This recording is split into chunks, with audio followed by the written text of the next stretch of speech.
Once again, it is time to talk Broncos football. Orange and blue today, presented by Sean Ponda, Cecil, Lammey, Andrew Mason. Training camp previews continue with a look at a position inside linebacker, Mace. For years and years and years, I complaining about ILBs. Why don't they draft ILBs? Why don't they get Devin Bush or whatever? And now they've kind of figured it out. I'll save my Drew Sanders love for just a little bit. But man alive, who would even thought this, Mace? They have it figured out with Josey Jewell and Alex Singleton. It's a nice combination.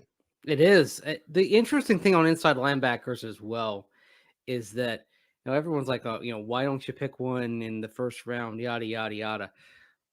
During the John Elway era, the thing that they succeeded at in terms of finding value was in finding inside linebackers deep in the draft or through other methods. You had Danny Trevathan, 6th round pick, Brandon Marshall, 5th round pick by Jacksonville. They cut him.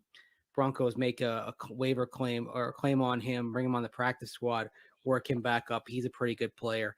Even Todd Davis was a waiver claim that they snuck from New Orleans when the Saints tried to sneak him to the practice squad. So it was a position where, and then Josey Jewell followed up as a 4th round pick. It was a position where I trusted the Broncos to maybe not get all pro talent, but to be pretty good. And because of that, that's why it didn't bother me that they weren't going and searching for those inside linebackers high in the draft. And I think now we sit here, we're not in the Elway era anymore, but you mentioned Alex Singleton. There's a guy who went through undrafted, went to the CFL, took the back road, and now here he is as a really productive player. I mean, shoot, Drew Sanders, we'll get to him. This is the highest drafted inside linebacker in quite a while. I believe the first inside linebacker drafted by the Broncos in the first 3 rounds since Nate Irving 12 years ago. So you got to go back a ways to where we're talking about inside linebacker coming aboard this early in the draft. We'll get to him later, but the Broncos, they've always been fine finding talent there. And I think that is one of the things in terms of roster building they've actually done right over the last several years is trust their ability to scout and develop and find inside linebackers. And we know the ILB position has changed a bit, or at least they take you off the field now as teams are running more sub packages, which are now becoming just your base packages, whether it's nickel, dime, what have you. But you're supplementing that because you want guys that can cover. And I want to give credit to Josey Jewell because he's always been a smart player. He's always been a heady player, but he's always been a little bit slow and he lacks length. And that's hurt him as a coverage player. But with his sharpness in terms of analyzing, you've got to diagnose. It's not scrape and flow. Scrape and flow is usually attacking the ball. Make sure to miss those blockers in front of you and then go find the ball carrier. But what he does in space now, I mean, look at the interceptions he had last year. Look at the plays he made on the football in covering your Travis Kelce's. Now, he's not a Kelce killer, but I just want to praise Josey Jewell for taking his game with his limitations and still making the best in coverage that he possibly can. He's done a remarkable job. He has. And you think back to the plays he's making in coverage compared to early in his career. Remember when he was covering Antonio Gates, when Antonio Gates was very much not in vintage form by the end of his career. Right. Antonio Gates was basically, like a truck at that point, and Josey was struggling to stay up with him back in 2018 against the Chargers. But now you don't see him caught out of position that often. The miscues in coverage are rare. As for a Travis Kelce killer, how many Travis Kelce killers are there in the NFL? It's very hard to find those players, very hard to project. And actually one miss that we can talk about when we're looking at how the inside linebacker depth is structured. Let's face it, one miss, even though it's hard to say a 5th round pick is a miss, but I think they were expecting more out of Justin Strnad coming out of Wake Forest and coverage ability back in 2020. That's what got him drafted, was the ability to drop back, handle coverage responsibilities well, even make some plays on the ball in coverage. And that hasn't had many chances to be there. And the other thing with Strnad is he struggles in the box against the run, was a liability, and that's why 2 years ago he lost his chance to be a starter. I mean, you look back on Strnad's career to this point, his big shot was the first half of the 2021 season, and when you saw teams that were running right at him, the Cleveland game in particular, and having a lot of success. Remember, that was when they decided to move Baron Browning inside linebacker and give him the starts over the back half of the season because they were struggling to hold up. They brought in Kenny Young and they promoted Baron Browning, or not promoted, but they moved him to inside linebacker and promoted him to the starting lineup.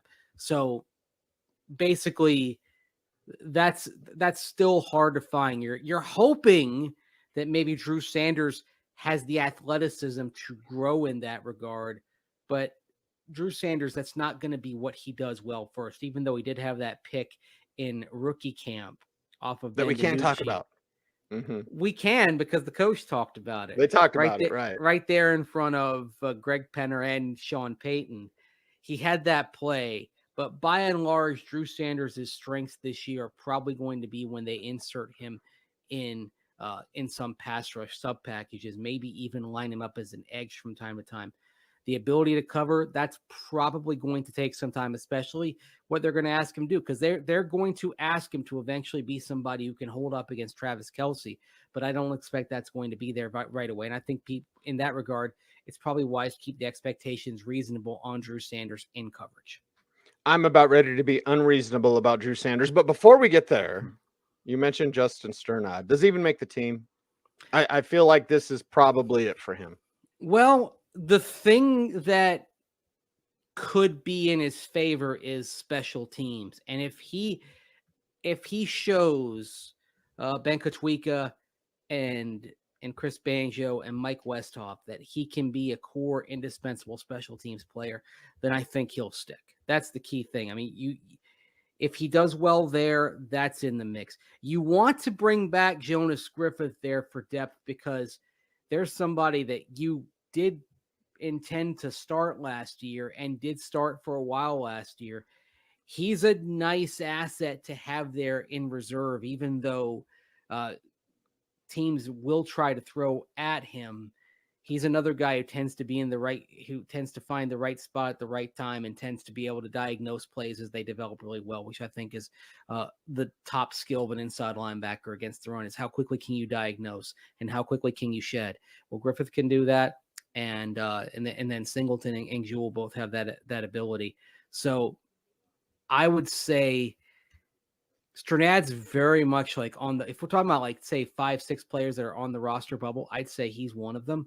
But there's a path for him, but the path doesn't involve defense. Mm-hmm. Yeah, it's about special teams and see what he can do there. You mentioned Griffith. Here's the thing. If you took away Josey Jewell and Alex Singleton and you told me your starters are Jonas Griffith and Drew Sanders, I'd be like, cool. Yeah. You can work with that. And they have depth. Like, we talked about defensive line and we got to watch for the depth. At inside linebacker, I'm like, holy cow, they have depth. But not only do they have talent, but they have depth. Now, are you ready for the Drew Sanders love? Are you ready? Can I contain myself? I am. You can. Okay. It's been 8 minutes itching at you the whole time, and and I'm sitting here trying to rein in expectations, and you're about to rain on my reigning expectations parade. So go for it. I would say 5 sacks is a good number to project him for. I'm not sure if he'll get there, but I think 5 sacks is a real good number. Coverage, and I'm not going to say what we saw, blah, blah, blah, blah, blah. He's great when it's in front of him. He's not great when he has to turn his hips. So he'll have to learn that, and he's got the athleticism. He does have some recovery speed. We're talking about a player that I just consider kind of a weapon defensively, because he's not really an inside linebacker, although I had him graded as my number 1 inside linebacker. He's an edge linebacker, pass rusher, and again, coverage in front of him. And on the pass that we can talk about in the pick 6, that was a play that was in front of him.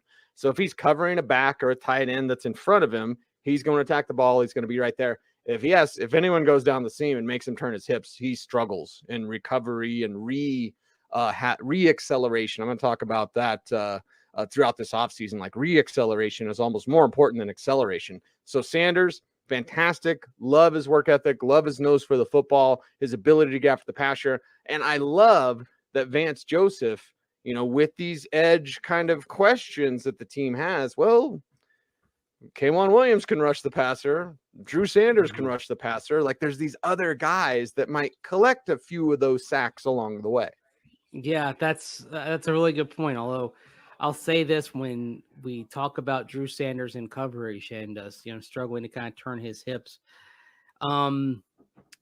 that's where if you see Drew Sanders going against Travis Kelce on Thursday Night Football in October, I'm going to get a little bit nervous. Oh yeah, and Patrick Mahomes might get a little bit excited, and Arrowhead Stadium might get a little bit excited. So. Yes. Again, kind of just keep things reasonable, but play to his strengths. You say, 5 sacks, that wouldn't at all surprise me. I don't think, I'm actually not going to rain on that parade in terms of that number, for a couple of reasons. Number one, if you're focusing on building a player's confidence on a foundation of what he comes into the league doing best, you're talking about him being a situational pass rusher.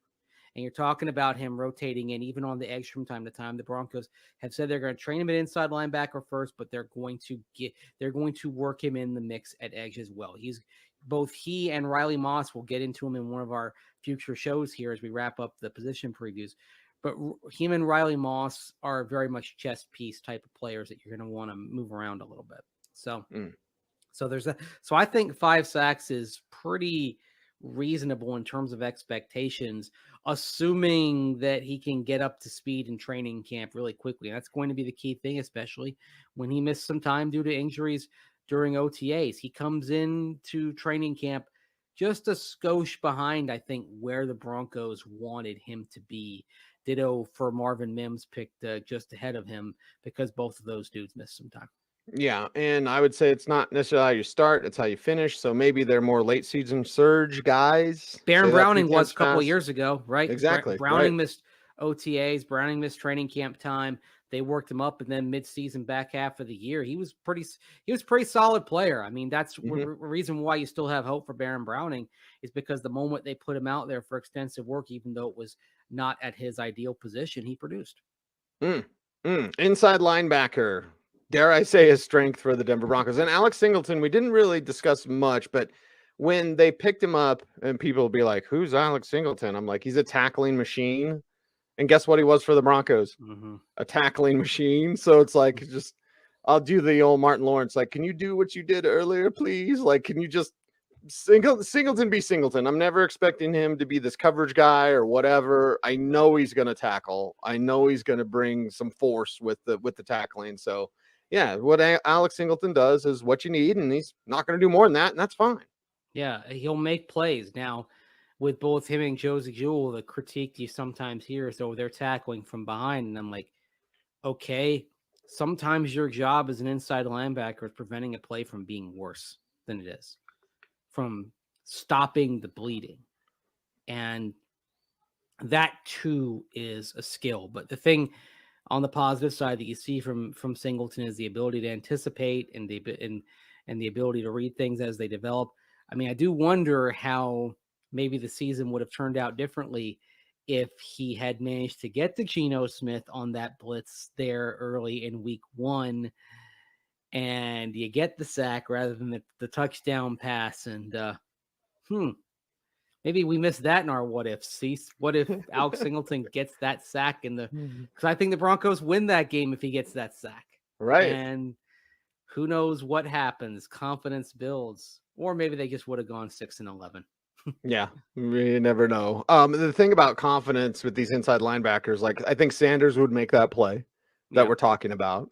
Yeah. And then I like the way things have been kind of harvested here. Your Jonas Griffith has confidence, and it gives you a steady feeling if you're the team to know, like, if you guys get banged up, especially at inside linebacker, it's like the running back of defense, unheralded, unsung heroes. But like, if you get banged up, you've got guys that you have confidence in. Maybe Sanders, you'll learn, you see the skill, but you've got a confidence in a Griffith as a backup. Sternad, if he makes the team, we'll see where that confidence level is. And I think that's probably knocked Sternad off track, was the injuries and then losing confidence.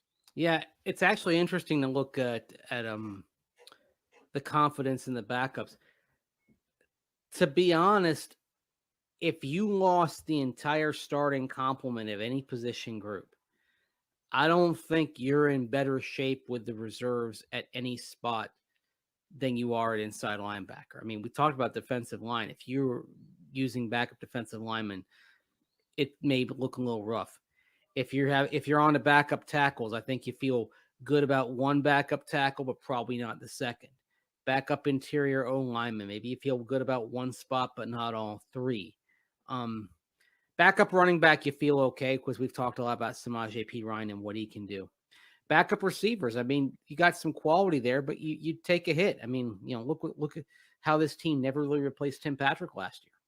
Mm-hmm. And backup edges, I mean, there's all sorts of questions. Although you like Jonathan Cooper coming off the bench, and then it's and that's the question mark. So,